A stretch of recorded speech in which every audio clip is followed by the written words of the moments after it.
Stay out of my life. Friends ఎస్పీకే మీడియాకి స్వాగతం భయ్య. ఇప్పుడు మన శంకరవర ప్రసాద్ హిట్ అయిపోయింది భయ్య. కానీ భయ్య ఈ మెగా ఫ్యామిలీ అందరికి సక్సెస్ బాగా అంటే బాగా అందిపుచ్చుకున్నట్టున్నారు భయ్య. మొన్నటిదాకా చాలా అంటే చాలా ప్లాపుల్లో ఉన్నారు భయ్య.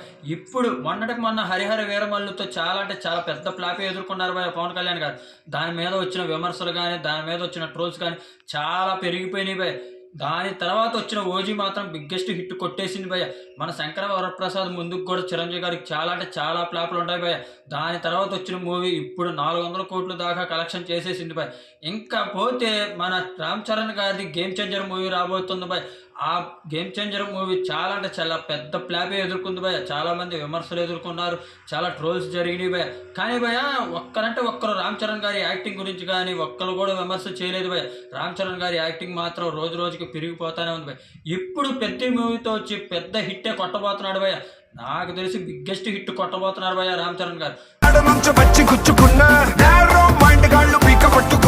ఇకపోతే మన అల్లర్జున్ గారు ఒక్కటంటే ఒక్క మూవీ రిలీజ్ చేయలేదు భయ్య 2025. ఇప్పుడు మాత్రం అట్లీతో కానీ మన లోకేష్ కనకరాజు మూవీతో కానీ చాలా అంటే చాలా బిగ్గెస్ట్ హిట్లు కొట్టబోతున్నారు భయ్య. ఆల్రెడీ అనౌన్స్మెంట్తోనే దుమ్ము రేపేశారు భయ్య అల్లర్జున్ గారు. అల్లర్జున్ గారికి నాకు తెలిసి ఇంకా తిరుగులేదు భయ్య. ఈ రెండు కానీ హిట్లు పడితే నాకు తెలిసి పాన్ ఇండియా కాదు భయ్య, పాన్ ఇంటర్నేషనల్ కొట్టబోతున్నారు భయ్య అల్లర్జున్ గారు. నాకు తెలిసి భయ్య ఇప్పుడు వచ్చే పవన్ కళ్యాణ్ గారి మూవీ గబ్బర్ సింగ్ రేంజ్లో హిట్ కొట్టబోతుందని నేను అనుకుంటున్నాను భయ్య. హరీష్ శంకర్ గారు కూడా అదే పనిలో ఉన్నారు. ఆల్రెడీ డబ్బింగ్ పనులు కూడా స్టార్ట్ అయిపోయినాయి భయ్య. ఇకపోతే మన సురేందర్ రెడ్డి గారి మూవీ కూడా ఫిబ్రవరిలో మొదలవుతుంది భయ్య. ఇంకా ఈ సినిమాలందరికీ ఫ్యాన్స్ అందరికీ రచ్చే భయ్య. మీరేమనుకుంటున్నారు కింద కామెంట్ చేయండి భయ్య.